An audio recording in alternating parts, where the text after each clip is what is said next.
સમગ્ર ઘટનાની વાત કરો તમે, મારા ઉપર એફઆઈઆર કરવામાં આવી. જે એફઆઈઆર વિશે હું કોઈ વસ્તુ જાણતો જ નથી. મને સામેવાળો વ્યક્તિ કોણ ફરિયાદી છે મને ખુદને ખબર નથી. અને અમારા જે ઉમેદવારો એ સ્વતંત્ર રીતે એને ભારતીય જનતા પાર્ટીના નેતાઓ દ્વારા ડર લાગતો એટલે એની રીતે બહાર ફરવા ગયા હોય. એના વિડીયો પણ પ્રેસે પણ એને કરી, અમારા જે પણ એ કેન્ડિડેટો હતા એને.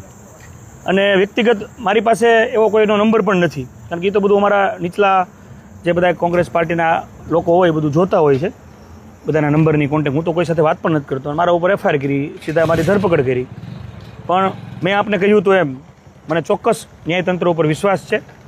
અને અત્યારે મને એક પ્રોસેસ નોટિસની આપીને પૂરી કરી છે, કારણ કે તપાસમાં આમાં કાંઈ મળવાનું જ નથી કોઈ પણ વસ્તુ. એ પણ હકીકત છે, કારણ કે જે પણ અમારા કેન્ડિડેટો હતા એ લોકોએ તો ઓલરેડી પહેલાં જ મારી ધરપકડને 1 કલાક પહેલાં જ પ્રેસ કોન્ફરન્સ કરેલી હતી કે ભાઈ અમે અમારી રીતે સ્વૈચ્છિક રીતે આવેલા છીએ. અને આમાં બીજું આમાં મારો કોઈ રોલ નથી.